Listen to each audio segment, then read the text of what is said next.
hari ko'y lumipas ng kadiliman ng araw.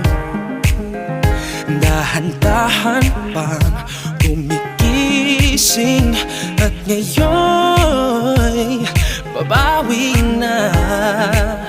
Muntik na nasanay ako sa aking pag-iisa,